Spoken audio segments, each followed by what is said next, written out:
E aí, o que falar desse clássico? Clássico que teve apenas um gol, mas que o Flamengo ligou o alerta, tanto internamente quanto para os torcedores, Cássio. Exatamente, Daito. Muito bom dia para você, bom dia, Monturiol. Bom dia para quem? Bom dia para ninguém.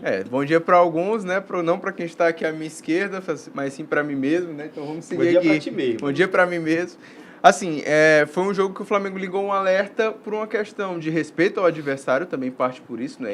É inviável pensar que o Flamengo iria com o time titular se fosse outro confronto, mas também por uma questão de logística, para caso, né, como estava correndo o risco de jogar um quadrangular e aumentar o número de partidas no Campeonato Carioca, então preferiu ir com um time mais forte, não um titular em si, mas um time misto, mais completo, experimentando jogadores novos, né? O Vitão jogou muito bem ontem, por exemplo, e aí você teve essa mescla de jogadores que estavam no time titular, como foi o caso do próprio Carrascal, que também é titular normalmente no Flamengo e estava ontem, o Rossi também, você teve o Léo Pereira, e aí você teve essa disputa que infelizmente foi pro lado do Vasco, né? Porque o Vasco, no caso aqui do nosso Marcos Monturiol, acho que não estava esperando muito bem. O Rossi, por exemplo, só foi mesmo para cumprir a função de goleiro, porque nem sequer chegou a sentir alguma pressão, só um lance lá no começo. Assistiu o jogo de camarote. Assistiu no melhor lugar possível, né? Então, nem assim, pagou. Mas ontem foi uma disputa bem díspare de duas equipes que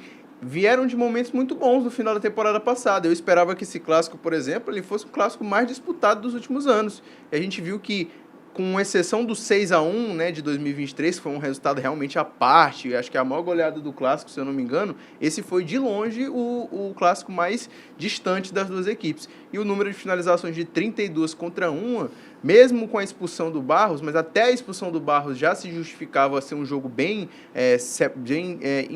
como eu posso dizer, bem separado da realidade que a gente esperava, aconteceu isso. Então, acho que o Vasco vem com uma postura muito ruim para cima desse Flamengo, e um Flamengo que a gente pode dizer que era um Flamengo voltando de férias, né? Os jogadores nem estavam esperando, e o Vasco não conseguiu bater no Flamengo que estava voltando de férias.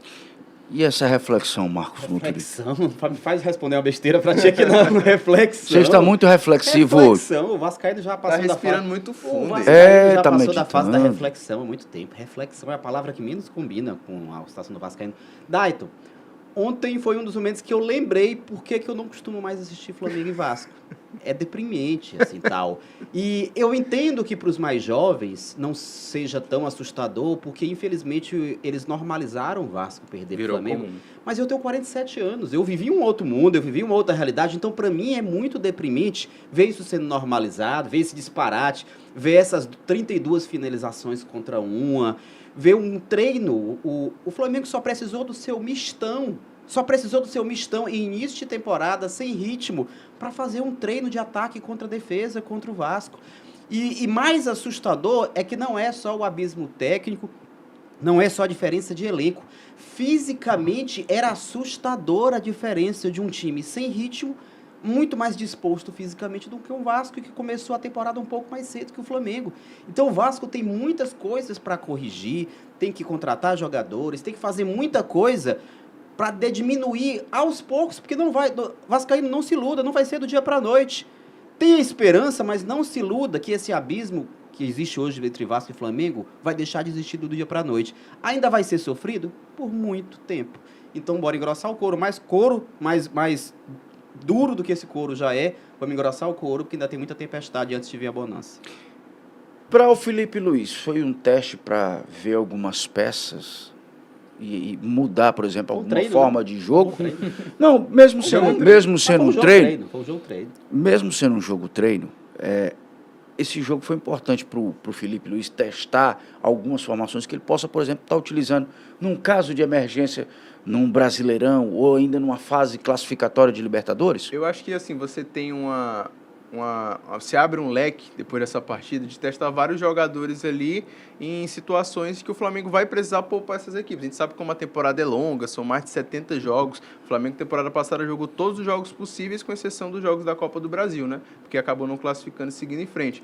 Mas aí você tem toda essa questão de também treinar esses jogadores para essas situações. Então você bota esses jogadores que não têm tanta experiência de estar jogando esses grandes jogos para ir testando, para buscar alternativas. Você teve outra partida muito boa do Everton Araújo, que é um jogador que cada vez mais vem ganhando minutos com o Felipe Luiz, e que pode melhorar, quem sabe, até o fim da temporada e assumir essa postura de um 12º jogador ali, um reserva imediato quando o Flamengo precisar. Eu acho que para essa partida é muito difícil você tirar algo, porque foi a primeira partida do Flamengo na temporada. O Vasco decidiu voltar antes, porque tinha um planejamento, acho que até porque o Vasco olha para o Campeonato Carioca de uma forma diferente como o Flamengo olha. Acho que o Flamengo olha muito mais por uma questão de cumprir tabela, e o Vasco vê a possibilidade de um título, ainda mais porque perdeu um título no final da temporada passada. Então tem essas disparidades também da forma que as equipes abordam esse campeonato. Eu acho que o Flamengo foi muito mais leve para um jogo em que o Vasco encarou de outra forma, encarou de uma forma muito mais pesada, uma forma que, nossa, é muito tempo sem ganhar já, a gente precisa ganhar, a gente precisa logo classificar também, a gente precisa ir para essa final. Tudo era muito mais pro lado do Vasco de precisar. Como eu disse, o Flamengo voltou com o time titular mais cedo por uma questão mais de logística. Respeito ao adversário existia, óbvio que é um clássico, mas você tem essa questão de logística de não querer jogar mais 6 jogos, né? Que seria se fosse pro quadrangular do rebaixamento. Os 3 times, Vasco, Fluminense e Botafogo, eles estão rezando para o Flamengo não conseguir reagir a tempo de chegar nas semifinais, nas quartas de finais, porque se chegar o Flamengo leva com o pé nas costas do Carioca.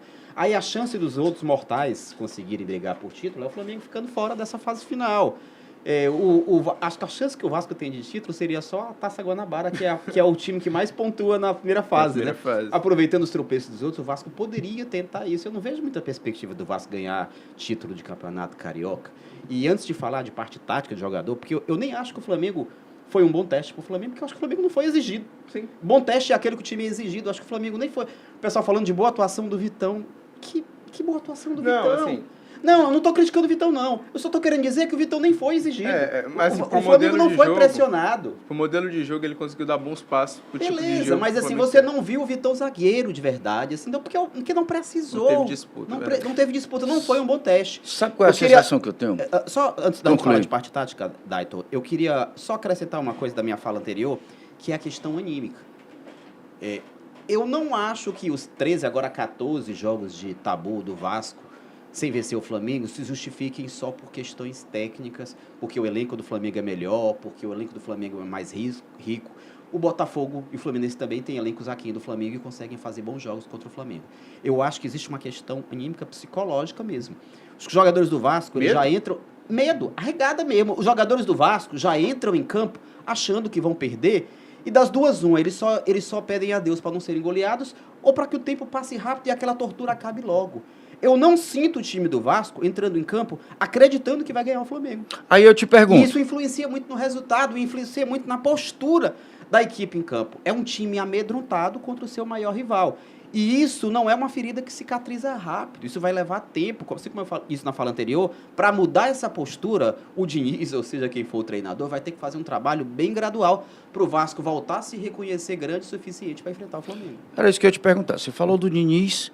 O Diniz é um bom técnico, não diria excelente, é um bom técnico, mas é um cara que é reconhecido pelo psicológico. Será que o Diniz ainda não colocou essa veia psicológica dele para sarar ou sanar esse problema do Vasco? O Vasco destrói o psicológico de qualquer um, até de psicólogo. Assim, o Diniz também é um treinador que sempre que enfrentou o Flamengo nas suas equipes recentes, ele conseguiu um bom resultado, como o Fluminense, o próprio São Paulo disputava bem. É isso que eu ia dizer, ele não consegue resgatar o psicológico dos jogadores do Vasco? Mas não tem conseguido. Você acha que essa partida ela dita a perspectiva do Vasco para a temporada ou não? Não, eu nem acho que seja tão terra arrasada assim. Porque o Vasco vai precisar de novo e tá em momentos como esse, não só contra o Flamengo.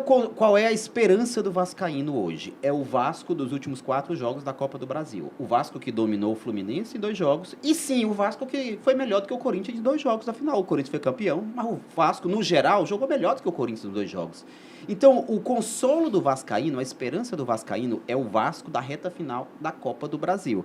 Obviamente que esse Vasco de ontem é um Vasco pavoroso, é um Vasco para brigar, para não cair. Mas como eu estou citando essa questão anímica, que é específica contra o Flamengo, talvez não seja o Vasco da temporada. O Vasco tem reforços para chegar, o Inestrosa é um jogador que vai dar um volume ao ataque do Vasco, o Brenner, um jogador muito interessante dentro do sistema do Diniz. Mas eu acho que os principais problemas do Vasco a se resolver estão do meio para trás, do time que tomou mais de 90 gols na temporada passada. O Vasco tem que equilibrar seu sistema defensivo.